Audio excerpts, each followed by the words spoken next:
Hi guys, welcome back to my channel. In today's video I'm going to do a bit of a simple neutral eye get ready with me.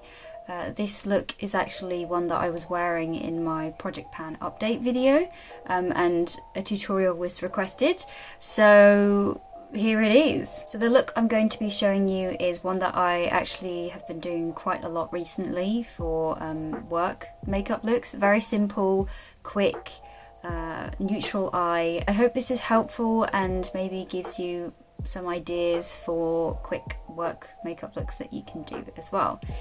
So in the interest of saving time, I've actually got the rest of my face on already. Let's jump straight into the eye look. So I'm going to start off by priming my eyes, and I'm using the Maybelline 24-Hour Colour Tattoo in the shade Crème de Rose, and this is also one of my Project Pan items. And actually, rather excitingly, since that video, I have hit a really teeny tiny baby pan in it, which is very cute. Alright, now that I've got the primer on, the next thing I like to do is I like to set it with a matte powder, and I feel like that just helps the primer to last longer in terms of preventing my eyeshadows from creasing. So the powder that I'm going to be using for that is the Maybelline Fit Me Matte and Poreless, and this is in the shade Translucent. So I like this one because it's a nice matte powder and it is also translucent, so it won't add any sort of base colour. Alright, now that we are primed and ready, we can jump into the eyeshadows, which of course, as mentioned in my Project Pan, I was using the sophxrevolution original eyeshadow palette. So this is what the palette looks like. So the first step in the eye look is that I took the shade Cloudberry, just in the crease. So this is this beautiful orange soda shade. I'm going to go in with a blending brush and just very sort of diffusely apply Cloudberry in my crease. This just adds a really wonderful subtle orange base to the look, and I feel like the shade, the tone of the shade is really flattering. Alright, so that's the first shade Cloudberry down, and I'm not sure if you'll be able to tell, but there's actually really soft little sparkles or shimmer particles in that shade. It's not a true matte. It's like a Colourpop formula where it's a matte with little specks of shimmer dispersed throughout it.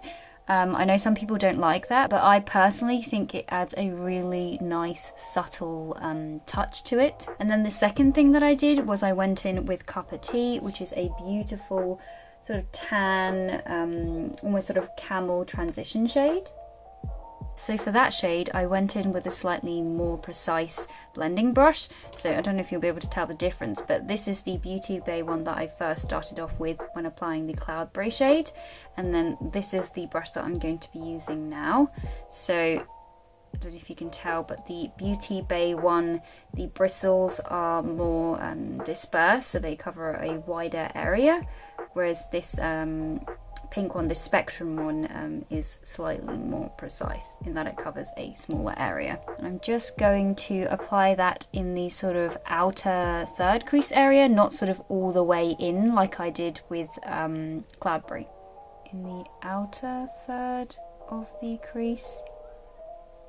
And that just adds a little more definition compared to this eye, and it makes it slightly less orange because I'm adding a sort of tan transition colour there. Sometimes I won't apply Cup of Tea and I'll just leave it as that orange transition, but it just depends on what sort of mood I'm in. But yeah, this is what I did for that look, and what I did quite often. I like pairing these two shades together, Cloudberry and Cup of Tea. I feel like they are very flattering together. Right, and then the next thing that I did is, and I can't remember the name of this shade because I lost the name sheet that this came with, so I'm just going to have to point to it. But the next thing that I did was I sort of went in with this shade next, which is a bit of like a rosewood kind of shade. It's not really brown, but like a deeper cool toned mauve. I really like adding this shade for a tiny bit of extra definition when I don't want to go in with something like a super dark brown. If I want something a bit more understated, which is typically what I go for on a sort of easy work look basis, I'll reach for this shade to add a little bit of definition. So I'm going to go into that shade with this brush, which sort of looks like a fat pencil brush, I guess. I'm going to apply this sort of closer to the lash line, but on the sort of outer half of the eye, and I'm just going to bring that in towards the center. And then with what's remaining, I'm going to sort of take it out a little bit. Not a lot, but I'm just going to wing it out a little bit to sort of extend past the eye. There we go. So if you take a look now, this eye now has a little bit more definition towards the outer part of the eye than this one does. You see how that rosewood shade added just a really nice amount of depth that's not anything very dramatic, whereas if I use one of the dark browns it would be more dramatic, but this is just a really sort of understated bit of definition by adding that closer to the lash line on the outer half of the eye. Alright, so this is how it's looking so far. I'm now going to go in with a big fluffy blending brush. This one's just one from Sigma, and I'm just going to diffuse the outer edges of the eyeshadow, but because we used a blending brush to apply those transition shades originally, they're pretty well blended anyway. I just like to go in with a even bigger fluffy one, just to make sure that the edges are really diffused and that there are no harsh lines. Alright, so now I'm just going to sort of repeat the shades that I used on the lower lash line. So I'm going to start off with Cloudberry. Grab that on an even smaller pencil brush for the lower lash line. I'll start off with applying it to the outer edge of the lower lash line. Now I'm going to go in and do the same with Copper Tea. Alright, so that's Copper Tea added to the outer edges. And then, yes, you guessed it, we're going to go in with this rosewood shade right on the very, very outer edges of the lower lash line as well.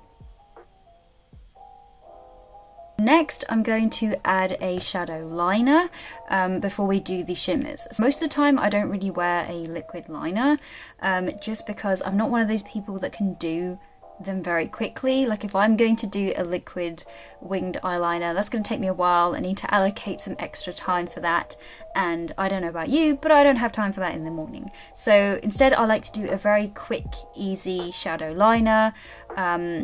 You can be sort of less precise with it, and because it's eyeshadow, it will be a bit more diffused looking, so it's okay if it doesn't look absolutely perfect. And I also prefer the appearance most of the time of a softer sort of softer shadow liner. So it adds definition, but it's not a solid, very opaque line that you would get from liquid liner. So the shade that I like to use in this palette for shadow liner is this brown here. Again, I don't know the name of it because I lost the sheet with the names on it, but yeah, we're going to go in with this one. Alright, so very simple. I'm just going to start on the outer corner and then bring it out. So rather than line the entire upper lash line, because I'm really lazy and I can't bother to do that, I just sort of only line the outer half and then extend a wing very slightly. So I'm going to start at the outer corner and just sort of push that liner in. Then I'm going to flip my brush the other way, and on a daily basis I don't really wing it out too much. I just sort of extend it straight out, maybe a little bit upwards. So I'll just sort of follow the natural line here and just sort of wing it out slightly.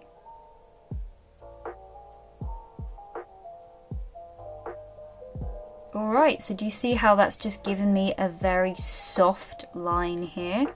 And then any adjustments that I want to do, I'll flip the brush back this way and I'll just use the very end of the brush, so, and then fill it out a bit more if I want it a bit more filled out, or wing it out a bit more if I want it a bit more winged out. Right, so there we go, that is my wing done on this side. Next up is the fun part, the shimmers. So typically what I do is I apply another layer of primer just over where I'm going to put my shimmers, and that's because a subscriber suggested this method to me as a way of prolonging the crease proof wear of my shadows, just because I have very difficult to work with, incredibly oily eyelids, which everything creases on. So yeah, applying that extra layer of primer just over where I'm going to put my shimmer shadows on after I've done my mattes, I found really helps with the wear of my eyeshadows. So when I did that look for the Project Pan update video, I believe I used the NYX glitter primer. So the NYX glitter primer I find actually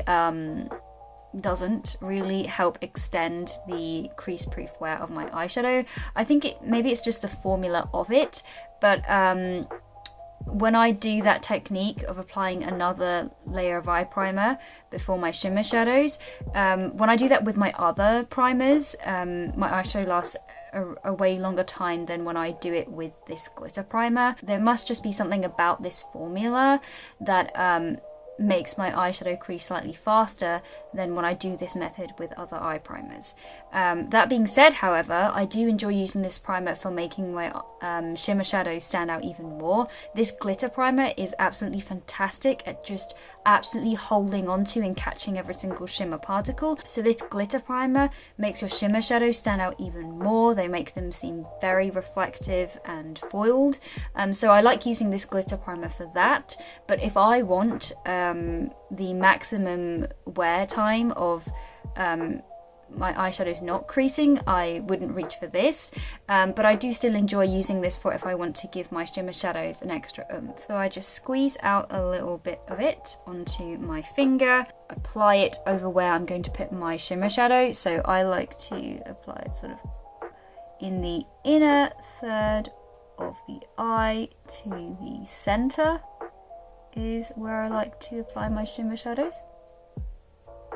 So I'm going to go in with Grow Old, which is this beautiful gold shade here that's got the pan in it. I like to apply all my shimmer shadows with a finger because I feel like that's always the best for maximum payoff. You can of course apply it with a brush and it will still look nice as well, but I find that the finger gives the best metallic payoff all over the lid. I mean, just look at that. Look at the way the glitter glue has just absolutely grabbed all of that beautiful shimmery pigment. I'm just going to apply that all over. Okay, and then what I like to do is I like to layer another shade on top of that one, and that is, I think this one's called Sparkfly, this gold shade next to the one that I just took. This one is a warmer gold shade and it has a slightly different texture compared to Grow Old. So Sparkfly has a more sort of textured but in a good way appearance. Sparkfly has sort of larger shimmer particles. It's a bit more, I guess, sort of flaky kind of texture. Not hugely so that you'll get like tons of fallout, but it is a bit more of a flaky shimmer compared to Grow Old. So I feel like the two paired together look really beautiful because I mean, obviously you can just leave it, you know, as it is now and it looks like a beautiful smooth metallic, but because I like very intense sort of sparkly foiled shimmer shadows, applying Sparkfly on top of Grow Old just adds a little bit of something more, just a little bit more of that sparkly texture, which I like. I'm just going to layer that on top of Grow Old in the center.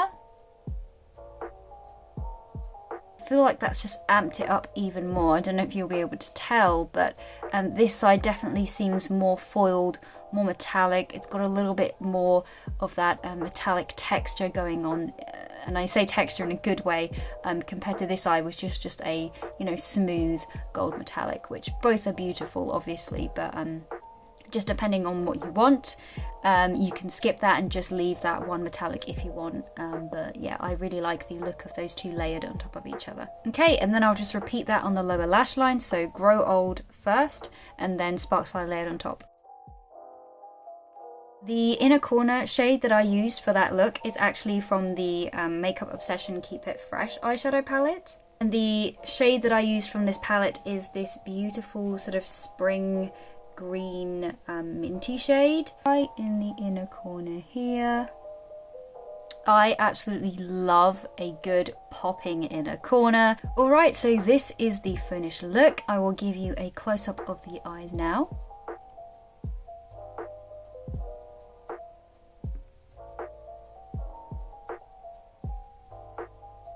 And there we have it. That's how I got the look that I was wearing in my Project Pan update video.